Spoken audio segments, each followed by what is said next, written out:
You're watching NBA Now by Chat Sports. I am your host, Chase Senior, and we were live for like 7 hours during day one of NBA free agency, and we're back at it again like we never left because basically we didn't leave. And coming up on today's show, we're going to break down the top remaining NBA free agents who have not yet signed, so let's get to that list.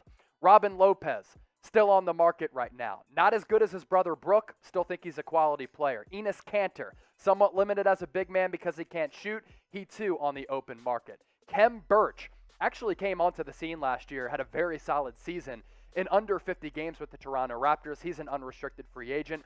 Boogie Cousins revived his career just a little bit in the playoffs with the Los Angeles Clippers. Of course, he was guarding the inbounds pass that led to that infamous DeAndre Ayton dunk at the buzzer. I thought he gave the Clippers some pretty solid minutes. I'm interested to see if he signs with another team, and if he does, how much that deal will be worth. My guess is a one-year contract. Jared Vanderbilt, also an unrestricted free agent, played last year with the Minnesota Timberwolves. Speaking of Boogie, can Boogie still play? Type Y for yes, type N for no. Be sure to get your votes in the comment section down below. It's actually a shame what happened to DeMarcus Cousins. When he was playing with the Kings, and before he popped his Achilles with the New Orleans Pelicans, DeMarcus Cousins was putting together a stretch of 5, 6, 7 years that was up there with some of the best big men in the history of the NBA. Unfortunately, injuries have zapped his athletic prowess. That's why he's not the player that he once was. I still think he can play, so I'll type my Y for yes. I just don't think he is the same player. We move forward in this list of the top remaining NBA free agents. Lou Williams went back home to Atlanta last year, had some good moments with the Hawks in the playoffs, really helped the Hawks come back from that large deficit in Game 5 against the Sixers. This guy is still a walking bucket, and because of that, he still has value. Malik Monk looked to be a bust early on in his NBA career, but last year he shot around 40% from distance. We have seen in NBA free agency that shooters are valued. So I think Malik Monk should be valued. How much is he going to get? My guess, $10 to $13 million per year. Talen Horton-Tucker, with the acquisition of Russell Westbrook, and because the Lakers are so tight on cash, and with the acquisitions of Trevor Ariza, Dwight Howard, Wayne Ellington, are they going to have enough money to sign Talen Horton-Tucker, who's actually a restricted free agent? That's going to be fascinating to follow. Victor Oladipo, probably not going to sign for a while because of all of those leg injuries that he has suffered over the last couple of years. When right, when healthy, one of the better two-way players in the NBA. Can he get back to that form? Time will tell. Will the Lakers keep Talen Horton-Tucker? He's one of the lone young pieces on that roster. Type K for keep. Type W for you think that he'll walk. Let me know what you're feeling on this one in the comment section down below. Frankie Smokes, one of the best defending guards in the NBA. Frank Ntilikina. Now, he hasn't developed his offensive game like people had hoped coming from overseas. This guy can really lock you down in terms of going up against ones as well as twos. Point guards, shooting guards, this guy is a great defender because I like his length. How much is he going to get? I think it's going to be a prove-it deal. If he can prove that he can shoot the rock somewhat consistently from the outside and use that athleticism to get to the cup a little bit better, he could be valued on the open market. I'm a huge fan of Josh Hart. Comes from a winning program at Villanova. He is a prototypical modern-day 3-and-D wing. Like him as a defender, like him as a shooter, also a very good culture fit. He's a restricted free agent with New Orleans. I think Zion Williamson would like to have him back. Ish Smith, this is a guy who has really been a journeyman throughout his NBA career. But over the last couple of seasons, he's proved himself as a very viable backup point guard, a guy who's somewhat shifty, a good passer as well. So those guys also on the open market have not inked their contracts. You should definitely subscribe to Chat Sports if you haven't already done so. On our live show right now, more than 3,000 people watching, and I'm pretty sure not all of you have subscribed, but as a subscriber base, we have more than 260,000 subscribers.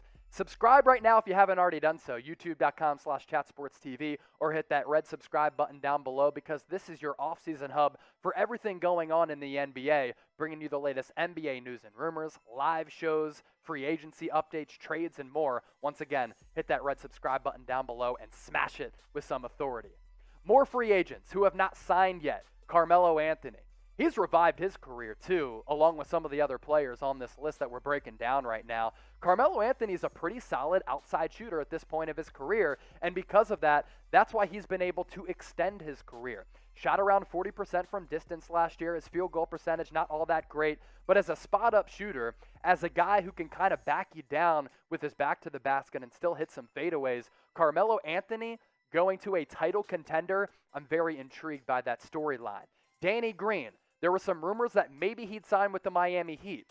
But because the Heat, who have been extremely active with Pat Riley's fingerprints all over every move that they made, went with P.J. Tucker, I think that could signal Danny Green going back to Philly. After the season had concluded, Doc Rivers said, DG, you're not going anywhere. You have 3 rings. You're a good leader.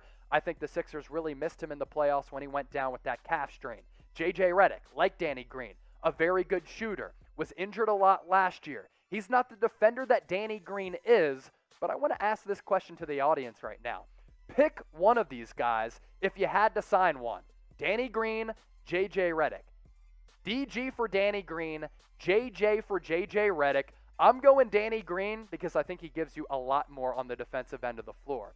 Patty Mills, some rumors coming out this morning that maybe he's going to ink a deal with the Golden State Warriors. I would absolutely love that because I think outside of Steph Curry, they need a primary ball handler who can come in off the bench. Patty Mills is a very solid player, a winning guy who's had a lot of success with Team Australia as well as with the San Antonio Spurs. Kendrick Nunn, another guy who proved himself in his college career after going to Illinois, and a lot of people didn't expect him to get off to a good start through his first 2 seasons. Kendrick Nunn can get buckets. That's why he has some modern-day value.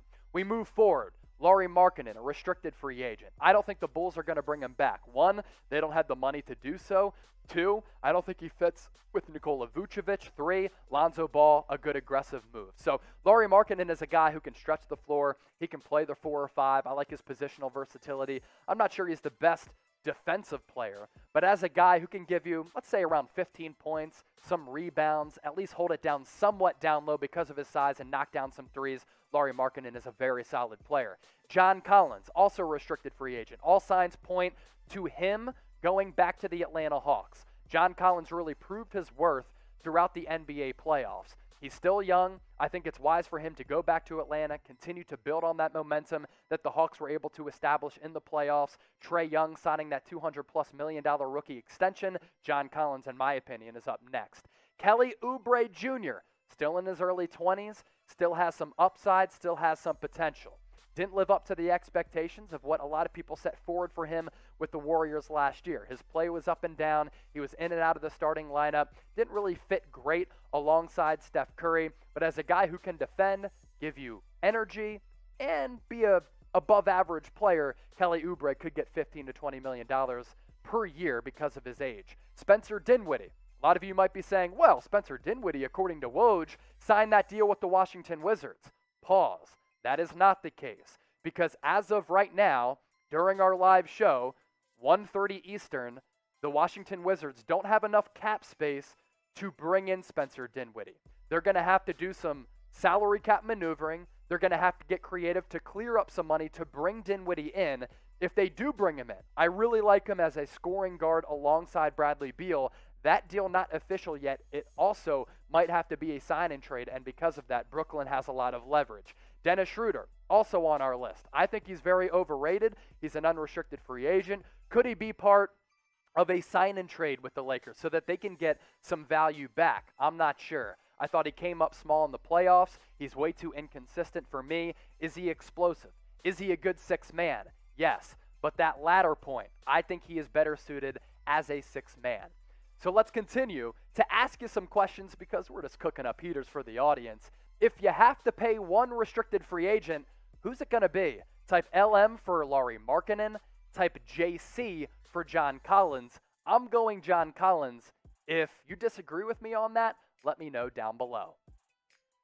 For all the hoopers out there, if you want to stay up to date with everything going on in NBA free agency, give us a follow on all of our social media platforms. On Twitter, @ChatSports. On Instagram, @ChatSports. Facebook, just search Chat Sports. And if you want to give me a follow, we have more than 3,500 people watching live right now. Give me a follow, slide in my DMs, support my brand. I am verified. I'm not going to act like I'm a big deal, but give me a follow on Twitter and IG @Chase_Senior. It's the same handle for both. 3 more free agents to get to. And for me, these are my top 3 remaining free agents. DeMar DeRozan, 31 years old, still can average 20 points per night. Last year with the Spurs, on a team that didn't have a lot of offensive options, I thought DeMar DeRozan was really good. My problem with him is inability and really his unwillingness to chuck it up from distance. I think that would help his value just a bit, but DeMar DeRozan, a lot of playoff experience, a lot of experience overall, good size at 6'6", 220, and can definitely still score the basketball. Maybe no free agent on this list outside of some of the marquee star players improved their stock in the playoffs more than Reggie Jackson. I'm fascinated to see how much Reggie Jackson gets on the open market because down the stretch in playoff games, Ty Lue went with Reggie Jackson to hit big shots over Paul George, and I think that's saying something. And for everybody saying, playoff P, bubble P, he's a scrub late in games, especially in big games, I thought Paul George was fantastic. That's more so a compliment to Reggie Jackson. Quick, explosive, shifty guard, has no fear to his game at all, and I think his numbers last year in the regular season, 10.7 points per game, can go up to 15 to 20, and I think he's due for a big payday. The big one that we got to get to right now, that is Kawhi Leonard.